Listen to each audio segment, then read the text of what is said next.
My Soulmate's a Slime by admay 1921 Villain uncovered. Shedding Tree. Woohoo! This reminds of the Grand Magic Games. Natsu chides excitedly the moment they entered Tempest's Coliseum.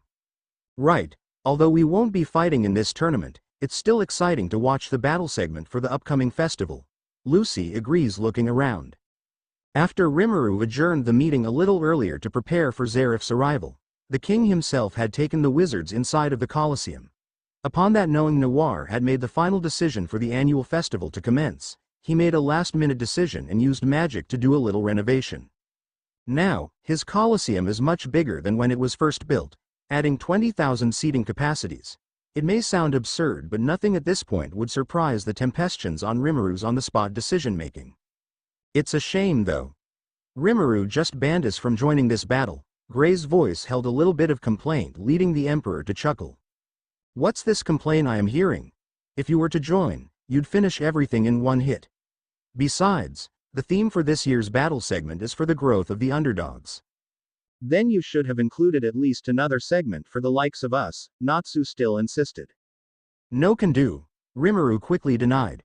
From the reports I have heard from the Grand Magic Games at Fury, you guys are the epitome of walking catastrophe, so no Natsu, you destroyed the whole arena and there's another year when you beat it with the intensity of your fire.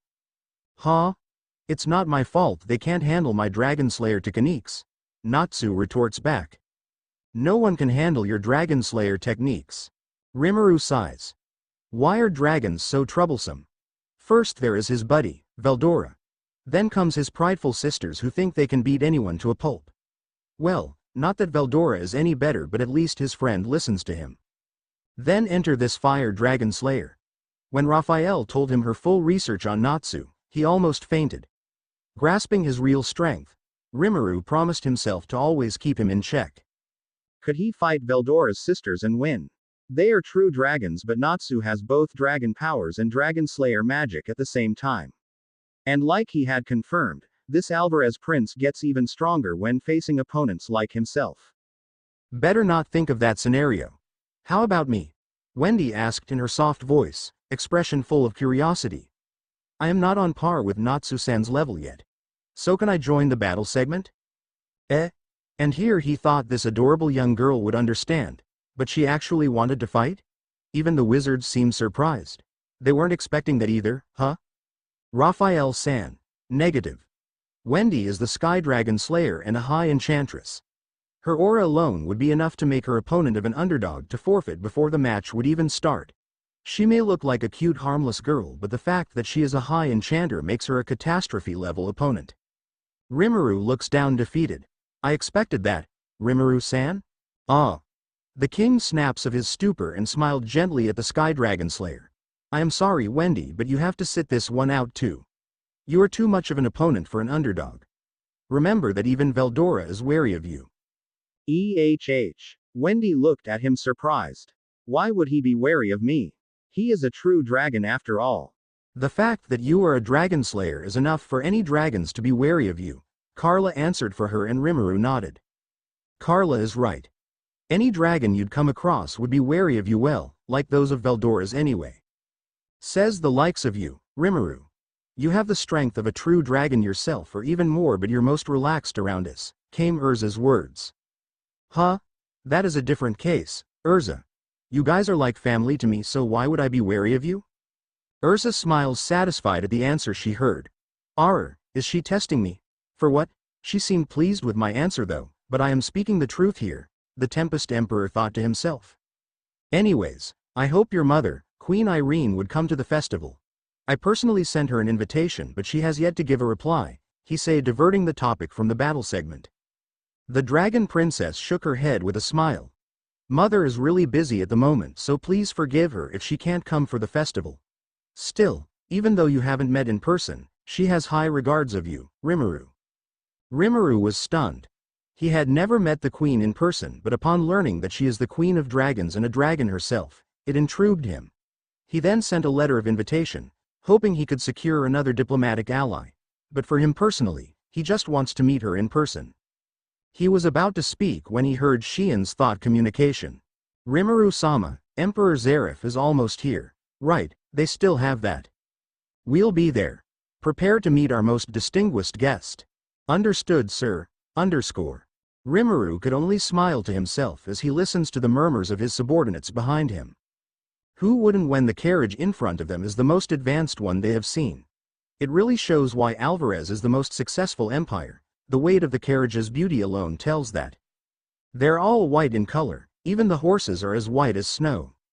On the other hand, Rimuru knew Zarif doesn't actually want to do this, but since Tempest is keen on receiving him the way they thought it should be, he was forced to. The doors opened and out stepped Zarif in his regal royal attire. Extending a hand inside, a female then placed her hand on his and got out as well to reveal Mavis. Finally, the first master of fairy tale in the flesh. The Slime Emperor had heard so much of Mavis, so seeing her personally, he quickly understood why everyone respects her so much. She just has this kind aura around her. Yet at the same time, authority and strength.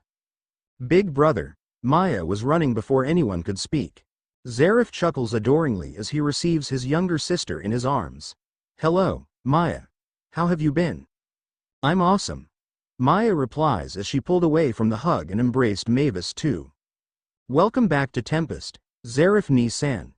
Mava as well walked to them with Natsu in tow, leaving the small crowd to watch them catch up.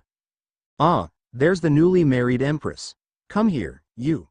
Zarif pulls the lady in his arms, who chuckled and hugged him just as tight. I am glad everything turned out well, Mava. I was so worried. Mava smiles, tightening her hold on her brother as a response. Tisk. Show off, Natsu retorts, however, only for his big brother to crush him in a hug as well. Just admit you missed me, Natsu. Yeah, in your dreams, dude. Zarif chuckles, releasing his hold on him. Then, with still his sisters hugging Mavis, he walked closer to Rimuru and his subordinates, who quickly bows as he approached them, but he raised a hand to stop them. Rimuru, you had me worried too. How are you, younger brother? Rimuru smiles, his heart warming up at Zarif's concern. Alive and well, Zarif-ni-san. Thank you so much for your help. If not for the fairy heart, we might not be here yet. Of course, you are my family now, too. I will always support and help you, and regarding the fairy heart, that is my wife's fairy spell. As soon as Mavis approached, Rimuru bowed deeply, showing humility. I owe you my life as well as Mavis, Master Mavis. Thank you so much for your help. Mavis gasped, not expecting that, especially when all of the subordinates bowed to her as well. Hey now, I only did the right thing. Please raise your head. And you, Rimuru, come here, she say with a smile. Huh? Rimuru wasn't expecting the tight embrace from Mavis, but he could feel how relieved she is that her fairy heart had helped them immensely. A smile adorned his lips as he hugged back, just thankful everything turned out well. Underscore. So, a festival, huh? We came at an imprudent time for Tempest then. Zarif chides the moment Rimuru explained to him the upcoming event where all dignitaries were invited, an annual fest that is always looked forward to.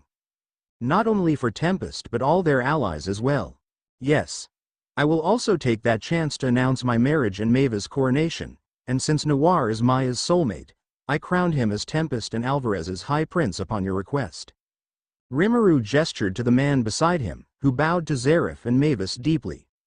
It is an honor to be crowned as your royalty, your majesty.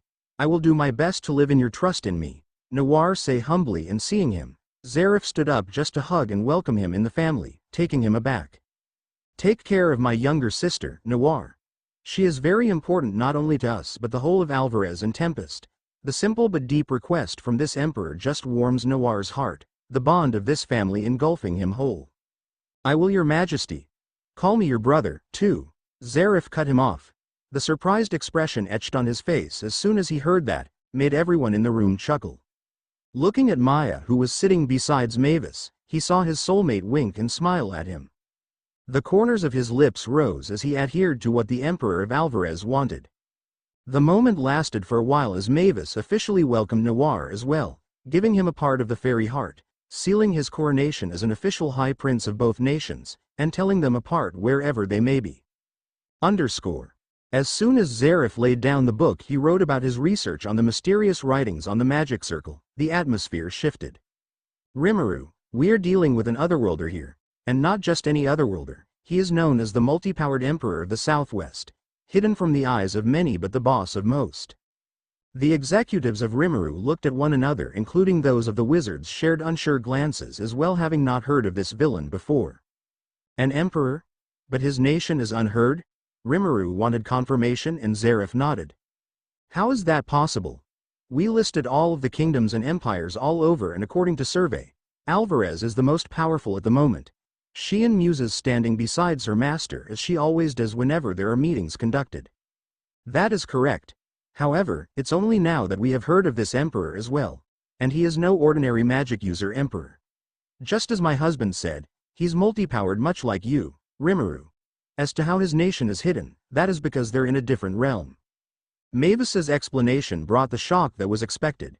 Even Rimuru couldn't comprehend it. He's rendered speechless for a moment. Different realm as in different world, Your Majesty. Benimaru questions and Zareth closes his eyes for a moment before looking at his sister. Maeva, I needed your gemstone of light, please. The Empress nodded and released her gemstone of light in the air. Soon a computer screen-like visual appears in thin air.